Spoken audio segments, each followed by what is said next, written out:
We have a call now, so let's hear from Jeff in Akron. Jeff, I think you're live. Hi. Hello. Hi, Jeff. Okay, I'm great. You can hear me. I haven't used Skype that much. Oh, you sound Um, fantastic. oh, thank you. Yeah. Thanks a lot. Anyway, first of all, I wanted to say that number one, I'm an atheist, and I've been watching the show now for a couple months, and I can't wait until scientists are able to create a living cell in the lab, because that day will come. Just like man was able to walk on the moon, just like in 1900, nobody thought that man would be able to walk on the moon. And in the 60s, we proved them wrong. Um, and that day will come when scientists are able to take non-living chemicals and create a living cell in the lab.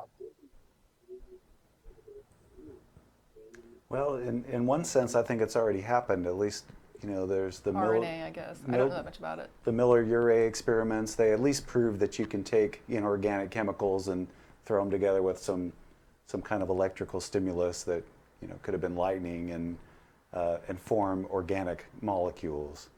So that's at least that's not doesn't prove anything about the early conditions of the Earth, but at least it shows that this sort of thing works in some sense. Can I ask Jeff? Let's say that tomorrow they did this. They were able to produce something that had DNA and it was reproducible. Like the thing reproduced itself. So they create a self-reproducing cell. Yeah. And like, what is it that you think would occur at that point?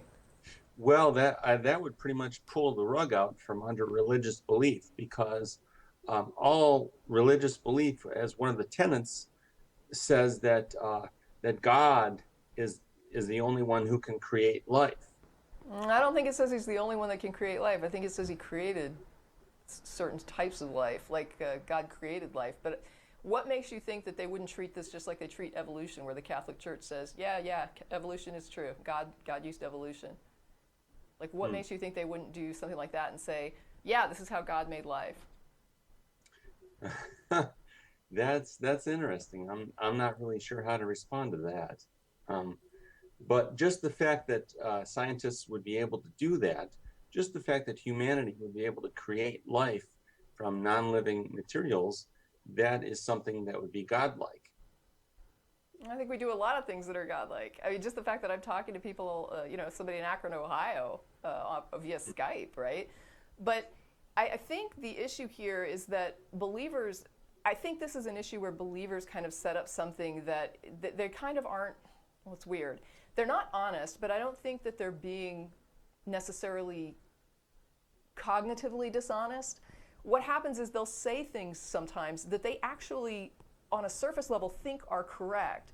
And then when something happens and it gets undermined, they then seem to still hold on to their belief anyway. So what'll happen, for example, is they'll say things like, oh, people can't make life in a lab.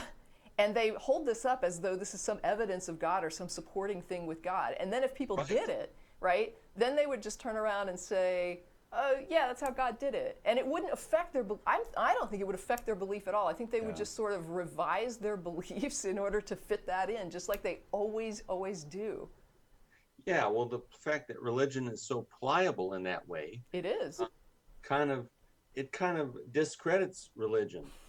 Well, what it discredits to me is their points and arguments, because what it shows me is that their belief is not based on these things that they argue so vehemently about. So these challenges that they put forward when they say, we can't make life, they're acting like that's a big thing. And then when it's gone, suddenly it's not a big thing anymore. Suddenly it's like nothing.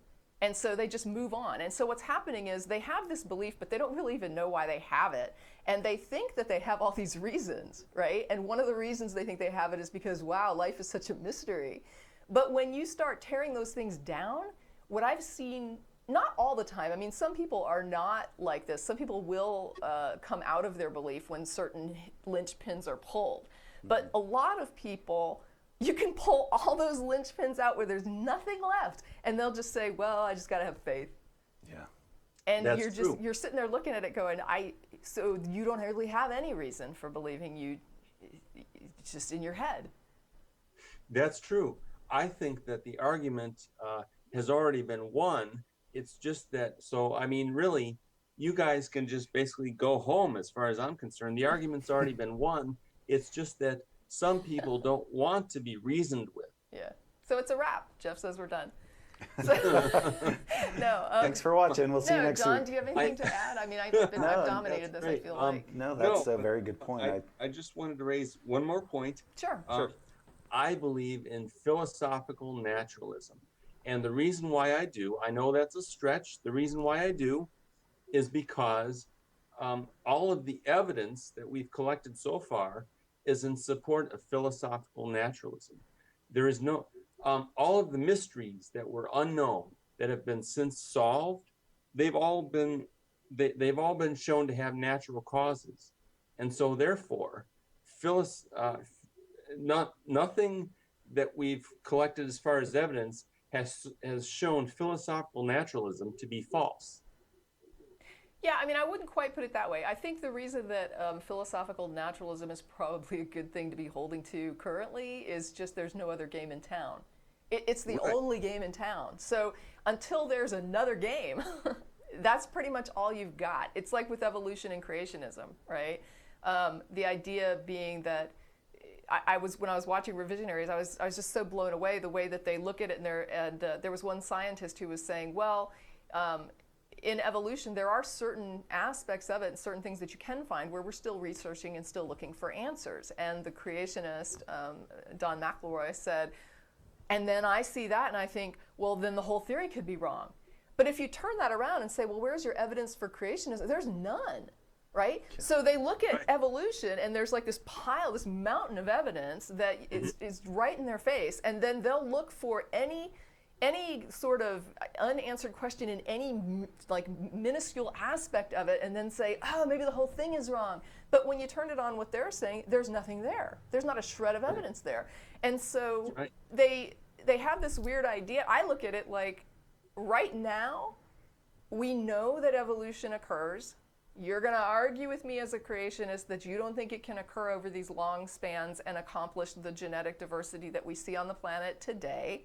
But the point is, it's the only natural mechanism that I'm aware of that produces change over generations. And until we see a creationist event, we don't have anything to study there. So the only thing that does this appears to be evolution.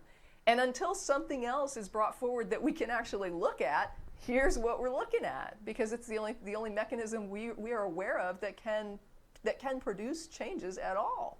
I mean, now we have it in a lab, I guess. We have like the ability to go in and genetically alter things in a lab, but prior to that, there wasn't anything. So it's the same type of thing you're talking about, where philosophical naturalism versus what?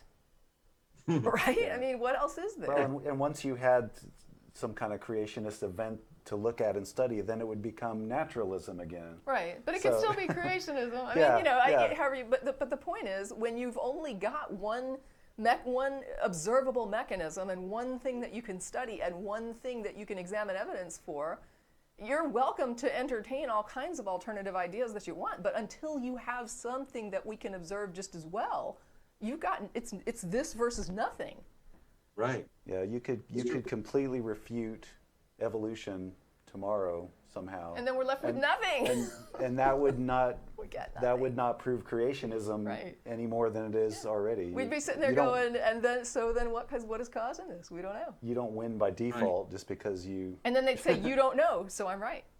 That's right. Okay? You don't know, so creationism. You don't know the answer, therefore it's my answer. Yeah, that's how it goes. I just have one more really quick comment. Take your time, Jeff, because you're the only game in town right now. We got Jeff versus nothing.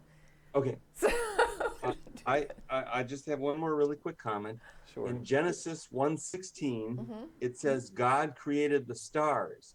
However, you can go on YouTube and you can download a video where the process of star formation is detailed, and you can see a star forming, and they show you, and the process of star formation is explained to you in detail. Isn't so God how wonderful? is it that God created the stars, when you can actually see the video on YouTube that demonstrates this. That's how God. And I just- that's how That's God how did God it. did One- it. Yeah, I one mean, more quick thing. it's amazing that we can sit there and watch God at work. Right, right. And I just want to say one more thing. I really enjoy the show, and thanks a lot. You're welcome. You sure you don't have anything else to talk about? You've got us, Well, man. We're at your call. We got I really. nothing. Oh, I do. I have one more little Go thing. for it. Okay. Well, I know that Matt's not the host this week, and Yeah, so sorry. that's okay. But I just wanted to say how much I really enjoyed the his debate with Ray Comfort. Uh-huh. I know that was a while ago, but I saw that video, and I really enjoyed that. And the thing about Ray Comfort is that he's a good lawyer. And someone made a video of describing Ray Comfort as a lawyer, and that's exactly what he is. There's a reason why they call it defending the faith. Okay, a defense lawyer doesn't care about what's true. Right, it's about winning. He just wants to find the evidence to prove that his client didn't do it. Yeah. I mean, no, in you're reality, a defense lawyer is about getting his client off. Yeah. I was convinced to join the church when I was about 15 by apologist Josh McDowell.